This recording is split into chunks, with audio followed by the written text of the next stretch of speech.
more than 700 years, Oxford has flourished as a centre of learning and culture.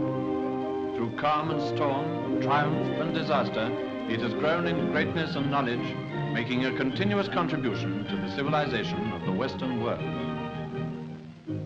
While glorying in the great traditions of its past, Oxford is ever a city of the present and the future, a city of youth.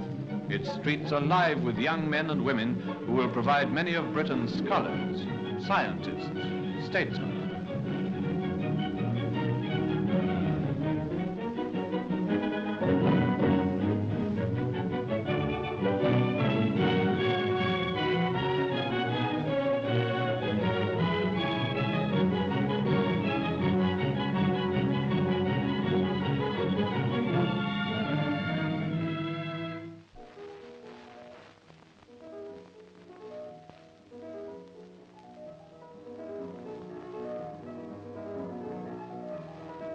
Students from far-off empire lands, rich men's sons and scholarship winners from the grammar schools of Britain's industrial areas, here they all have equal chances.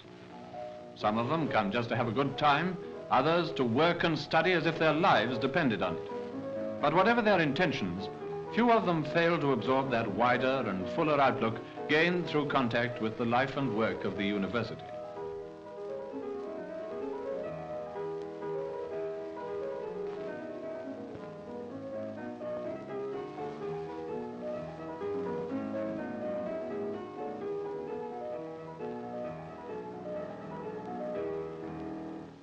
To one of Oxford's oldest colleges comes a Rhodes Scholarship winner from the prairie lands of Manitoba. It's the beginning of term, and naturally it all seems rather strange to him at first. New surroundings, new friends, a whole new world to explore.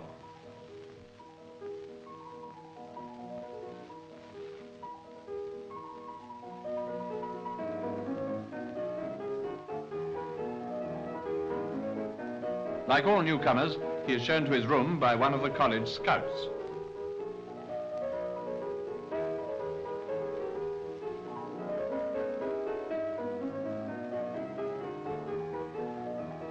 This room will be his home for a long time, and he will soon settle down to the routine of his studies for a degree in modern greats, that is, economics, politics, history, and philosophy.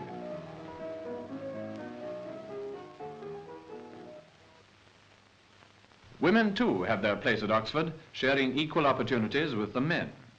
They can prepare for careers in medicine, biology, law, and a dozen other spheres which not many years ago were closed to them. Although Oxford's reputation has been greatest in classics and literature, science finds an ever-growing place in her curriculum.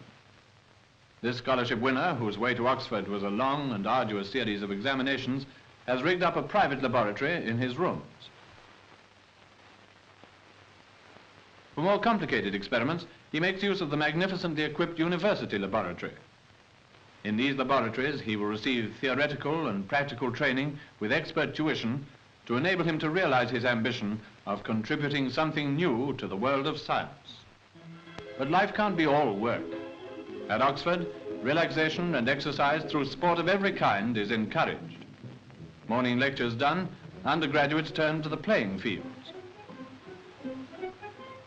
Some, by their efforts, will help maintain the high level of athletic achievement for which universities are renowned.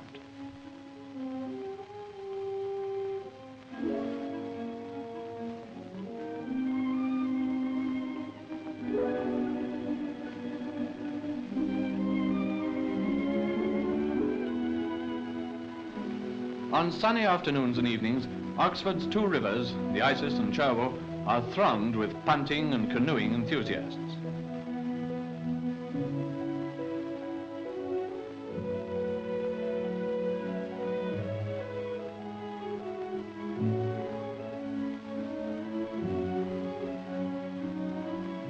It's part of Oxford's charm that it provides a soothing background for study.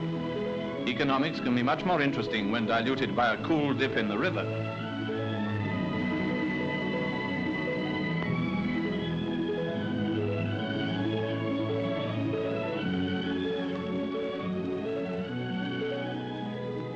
Science in the laboratory and science in handling a punt pole are not necessarily acquired at one and the same time. Drop in anytime you feel like it. In the grounds of one of the colleges, the University Dramatic Society, the famous Ouds, rehearses for a Shakespearean open-air performance. Many great stage careers had their beginnings in the Ouds. How many times shall this our lofty scene be acted o'er, in states unborn and accents yet unknown? A maximum of intellectual freedom is the keynote of Oxford, but their years at the university are regarded by most undergraduates as something more than just a pleasant interlude. They're there to study and work, and the wise ones waste few of their splendid opportunities. Oxford houses one of the most famous libraries in the world, the Bodleian. Its ever-increasing treasures, some of them now in the new Bodleian building, are all at the undergraduate's disposal.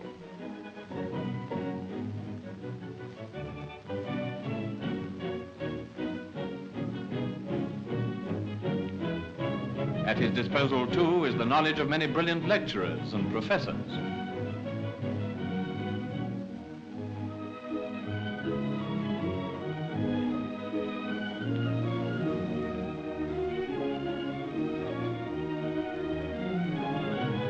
In their rooms, the undergraduates prepare essays for their tutors' criticism. The acquisition of new friends, the conflict of new ideas, are among the greatest of Oxford's charms. Amongst themselves, in their rooms as well as in the more formal atmosphere of dinner in hall, undergraduates settle to their own satisfaction all the problems of the outside world, remolding it nearer their heart's desires. More mature, the dons settle the infinitely simpler problem of keeping the port in circulation. For every undergraduate, there comes the day to which all his discussions and readings, all his lectures and essay writings inevitably lead. His final examination is the gateway to the future.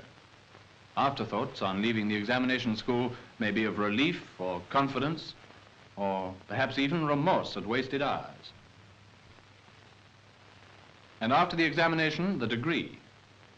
Every year at the traditional Ensignia, held in the Sheldonian Theatre, Oxford honors famous men and women with honorary degrees.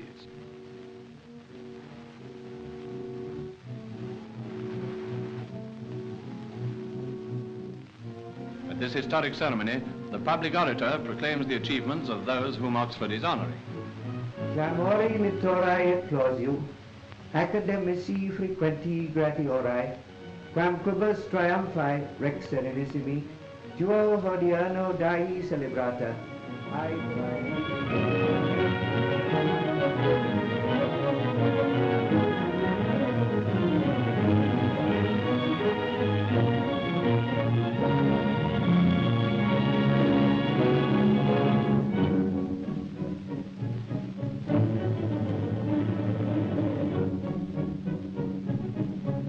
Today, Oxford looks with confidence to the future, conscious of the great contributions it has made and will continue to make to the world of learning and to the forward march of civilization.